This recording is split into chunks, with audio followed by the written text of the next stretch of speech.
Nous allons terminer la session avec Thierry Judet et son équipe. Contrairement à ce que disaient certaines mauvaises langues, on n'a pas eu besoin d'appeler le bourdon de Notre-Dame pour qu'il soit présent. Et donc Thierry va nous parler de l'arthrose de la cheville, la place actuelle et les interrogations sur les prothèses talocrurales.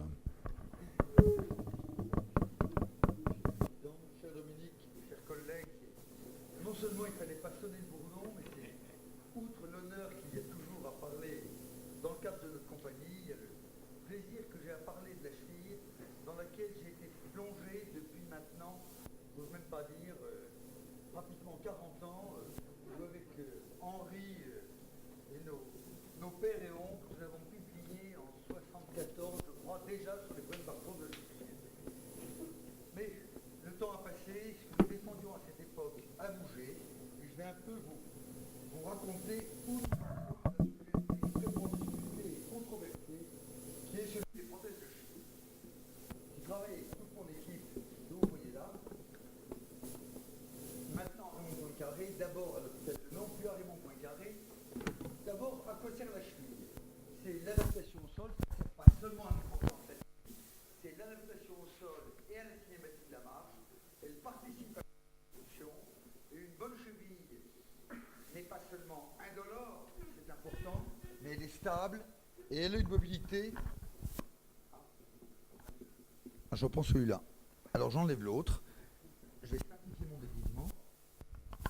C'est pas des lunettes, ça c'est des lunettes. Voilà. Bon.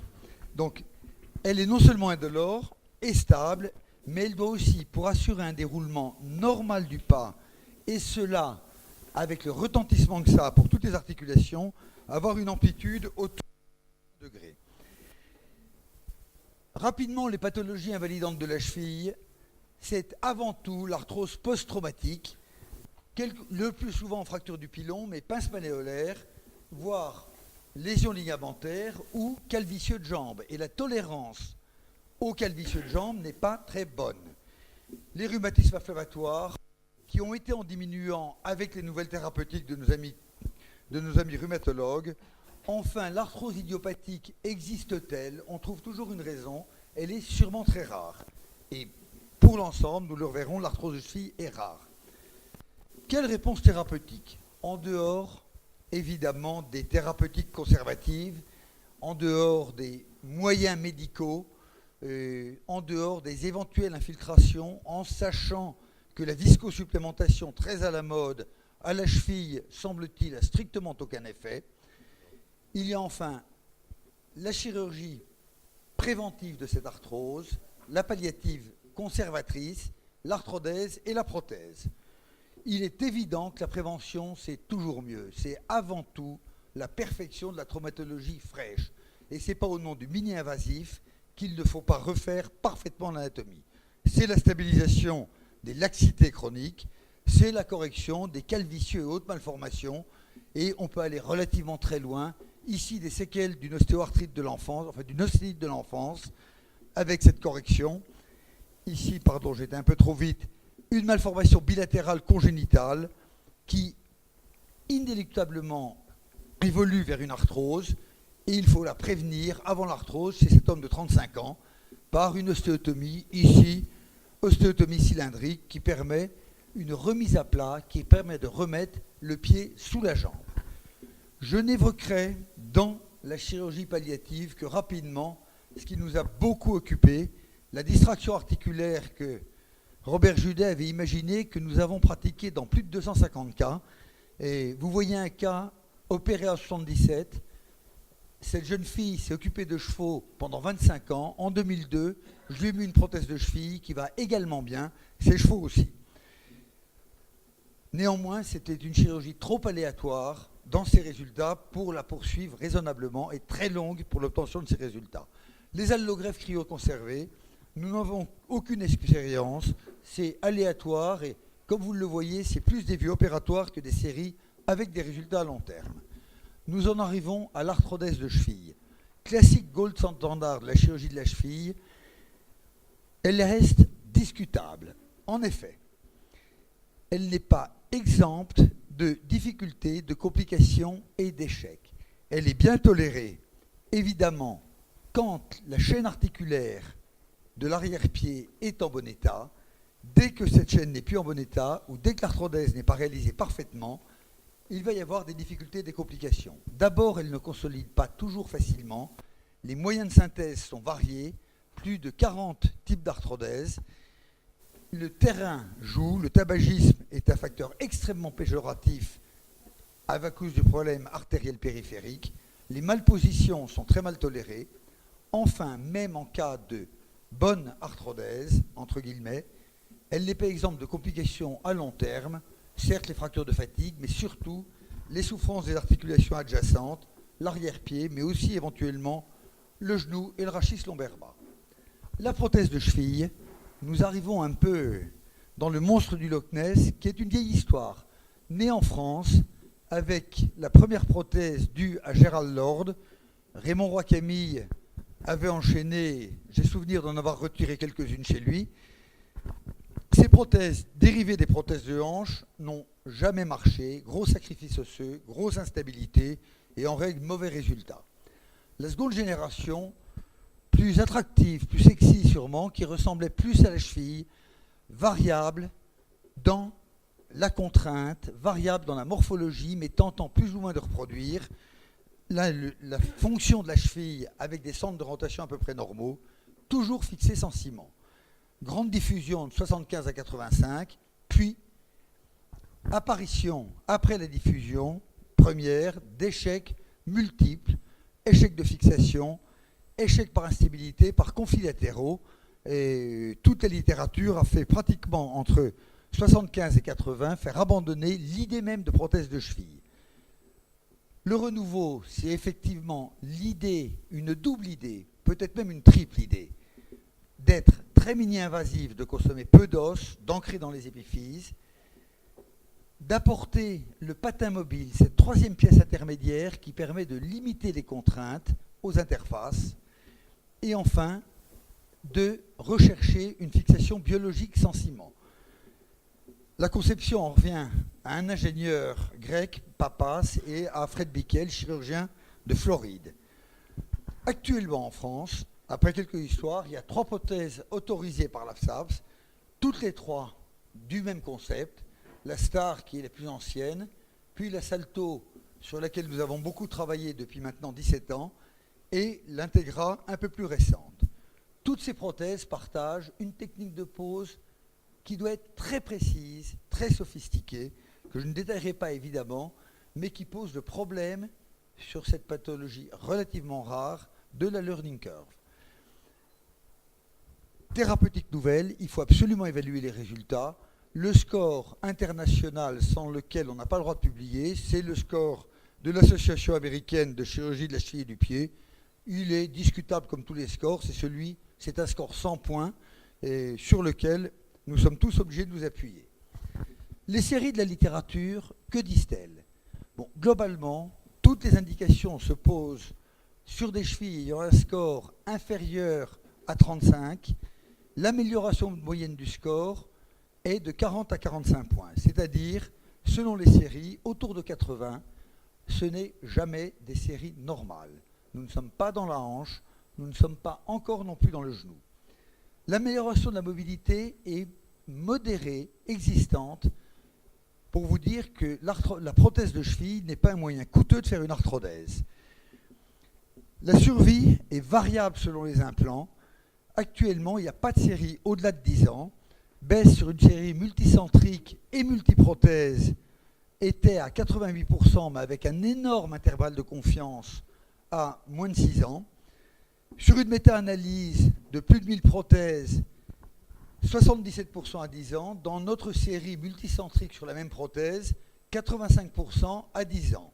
Avec un intervalle de confiance assez étroit, les patients, c'est une fourchette, un groupe de patients bien suivi. Là-dedans, très important, la courbe d'apprentissage et l'expérience. Le registre suédois montre qu'en deçà de 30 prothèses, il y a beaucoup de problèmes. Ces prothèses, ça peut être le mieux, avec des scores près d'une cheville normale, c'est jamais strictement normal, des mobilités complètes, ça peut être parfait. Malchance, manque de préparation, learning curve, ça peut être, vous l'imaginez, assez catastrophique. La prothèse a des indications larges. Elle est possible dans les grandes déformations, comme ces arthroses varisantes, à condition que le cadre osseux ne soit pas déformé. Une usure articulaire avec grande déformation autorise la prothèse. Une déformation osseuse impose la correction du squelette, c'est-à-dire la charpente avant les rideaux. Quelques exemples. Une arthrose post-traumatique et des antécédents septiques, c'est une des toutes premières prothèses de ce type posées en France, en mars 1997.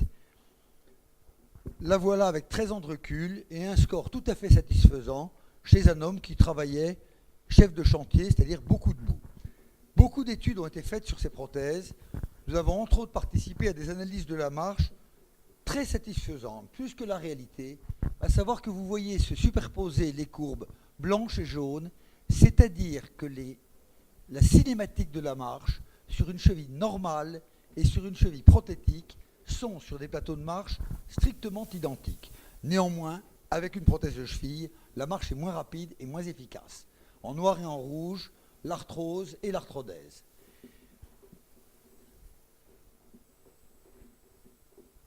Il y a une espèce de boulerie. Non, ça marche. Voilà. Les prothèses ont des échecs. Nous ne sommes pas dans les 98% de survie à 10 ans des prothèses de hanche, nous sommes autour de 80% à 10 ans. Quel type d'échecs et de complications? Les échecs d'ancrage sont rares. La fixation sans ciment fait que le problème de l'ostéo-intégration ne se pose pas, sauf au niveau talien. L'astragale a une vascularisation extrêmement fragile et en cas d'antécédent de fracture d'astragale ou d'arthrodèse sous-talienne, c'est là qu'on peut voir des enfoncements de l'astragale, de la pièce talienne, comme vous pouvez le voir sur ce cas, à 6 ans, après 5 années de bons résultats, un enfoncement sur les radios de gauche de cette pièce talienne. Il y avait une pathologie sous-talienne associée qui a été reprise par une arthrodèse sus- et sous-talienne. Échec par anomalie évolutive de la trame, c'est un des grands problèmes fréquents et qui actuellement remet en cause les prothèses de cheville. Étiologie mal élucidée, peut-être débris de polyéthylène, peut-être bimétallisme. Le revêtement de ces prothèses, c'est du titane sur du chrome cobalt avec éventuellement de l'hydroxyapatite, peut-être stress shielding et problème de contrainte. Selon les séries, on en voit de 15 à 70%, avec quelquefois une absence de symptomatologie et une faible évolutivité, dans d'autres cas des douleurs associées, ou dans d'autres cas une évolutivité telle que la prothèse est mise en cause dans sa survie. La prise en charge, tant que la prothèse tient encore, et en tout cas dans les cas où elle n'est pas douloureuse, elle a une bonne fonction, c'est pour nous le curetage et la greffe osseuse, avec changement du polyéthylène qui est une pièce d'usure. Et nous avons présenté une série à dernière Softcoat avec des résultats. Ça n'est pas une arme absolue, mais on peut sauver des prothèses avec des reculs allant jusqu'à plusieurs années. Enfin, il y a des échecs absolus de la prothèse où elle n'est pas sauvable. Ces échecs douloureux, des chevilles qui sont douloureuses avec ou sans géode. Je vous ai montré ces problèmes de nécrose talienne. Et il faut savoir que la reprise est, si c'est facile, du moins possible, par arthrodèse, à condition de rétablir la hauteur de la pince malléolaire, de bien réaligner le pied et de respecter la sous-talienne quand elle est bonne. On a les mêmes résultats que les arthrodèses de première intention. Pour en finir, quelles sont les indications et les contre-indications? Le problème, c'est que quand on a une étiquette de chirurgien de la cheville, aujourd'hui, les patients viennent vous voir pour avoir une prothèse, avec des attentes souvent excessives. Il faut savoir ce qu'on peut leur promettre comme résultat, les risques et les possibilités de sauvetage en cas de complications, et évidemment, aucun résultat statistiquement valable au-delà de 10 ans. Quelques contre-indications absolues, c'est les ambitions excessives, un score à O-face au-dessus de 50 et le patient qui veut courir le marathon. Ce n'est pas un candidat à la prothèse. Quelques autres contre-indications chirurgicales générales qui tombent sous le sens, en particulier les déformations squelettiques, je le répète, on est dans la chirurgie préventive, il faut corriger. Ici, un calvicieux du pilon tibial chez une artéritique alcoolique diabétique. Bon, mettre une prothèse là-dedans, il n'en est pas question. Des accessions osseuses, mauvais état trophique, mauvais état général. Il faut réaligner le tout et faire un bon pied fer à repasser. Qu'est-ce qui est recommandé comme indication? C'est la souffrance établie des articulations de voisinage de l'avant-pied, voire du genou. L'arthrodèse, là, sera mal tolérée et il faut probablement préférer la prothèse. Les atteintes bilatérales. L'arthrodèse unilatérale peut être très bien tolérée, bilatérale, elle est moins bien. Les pieds très raides et creux, et la polyarthrite où les prothèses ont de bons résultats. Ici, chez une femme de près de 70 ans, qui a déjà eu de la chirurgie de l'arrière-pied, une arthrose, ça fait partie des indications idéales, ne pas lui bloquer sa cheville et la sauver avec une prothèse. Enfin, à discuter avec le patient, le sujet jeune. Est-ce qu'on pose une prothèse à un sujet jeune ou est-ce qu'on l'arthrodèse? Si on l'arthrodèse jeune, il va très tôt user sa soustalienne et sa médotarsienne. Peut-être prothèse d'intervention relais. Travailleur manuel, c'est pas enthousiasmant, il va beaucoup la solliciter. Quand le pied est normoformé, très souple, avec une plante du pied épaisse, il sera aussi bien avec une arthrodèse dans nombre de cas. Enfin, les nécroses parcellaires du pilon, on s'en méfie toujours. Pour conclure et avoir un peu où en est l'avenir, bon, nous travaillons évidemment sur des nouveaux concepts. Actuellement, nous avons abandonné le patin mobile qui a peut-être à tort été donné comme la solution des prothèses de cheville. Nous sommes en recherche de nouveaux matériaux, en particulier surface d'ancrage. Le problème auquel nous nous heurtons, c'est d'une part une bonne évaluation avec la nécessité d'un registre national, ce qui est en route avec la Société de la cheville et du pied, avec la FCP. Probablement centraliser ces problèmes, si ce n'est dans, mais autour de centres référents. Et enfin, avoir, si possible, le soutien des autorités de santé, plus que leur opposition en matière d'innovation en France. Je vous remercie de votre attention.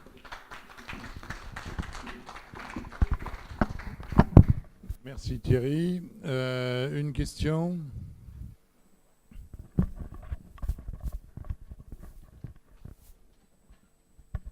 Je te remercie beaucoup de ton exposé très intéressant sur ces prothèses. Est-ce qu'il t'est arrivé de constater, comme on le voit dans la série de Fred Bickel dans son service, des ulcérations et des destructions progressives de la pince malléolaire? Dans le cadre des ostéolyses qu'on ne comprend pas, oui. Et c'est ce problème. On voit des phénomènes géodiques à la hanche, quelquefois au genou, moins souvent, et à la cheville, on en voit dans un pourcentage. Nous, à 10 ans, on est à 18%, et ça a été, avec certaines autres prothèses, jusqu'à 60%. Et tu penses que ces altérations malléolaires entrent dans le même cadre que ces grosses bulles qu'on voit dans l'os? Non. Alors, dans les altérations malléolaires, il y a ces ossifications latérales qui, je crois, sont une punition due au patin mobile. Parce que la prothèse a un jeu latéral et il se fait des contacts anormaux latéralement. Et c'est une des raisons pour lesquelles nous travaillons maintenant depuis 3 ans, sur des prothèses à patin fixe. En nous cachant de l'AFSAP, ce qui ne nous a pas permis encore. C'est juste par KCE. Je vous remercie beaucoup.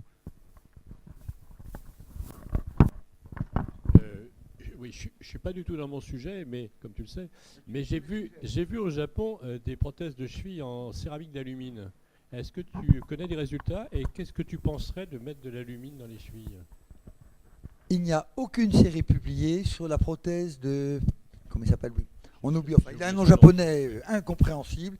Non, le problème, c'est que l'alumine ne marche bien, comme le métal, si tant est qu'il puisse marcher, qu'avec une congruence parfaite. Et au genou, comme à la cheville, l'alumine ne commencera jamais dans une articulation congruente.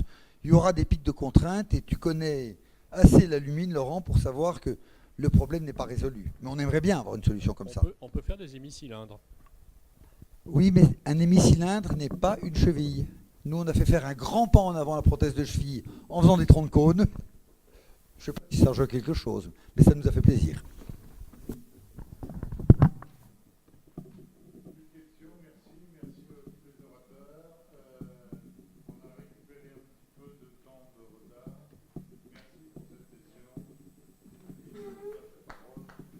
Voilà, Voilà, donc je suis chargé par le président Jacques Beaulieu qui a dû nous quitter pour prendre son train. Remercier Dominique Poitou d'avoir organisé cette séance, les orateurs pour cette très belle communication, les intervenants pour leurs commentaires et vous tous pour avoir attentivement écouté l'orthopédie qui souvent est loin de vos préoccupations habituelles. Voilà, maintenant la commission, réunion à l'étage au-dessus tout de suite.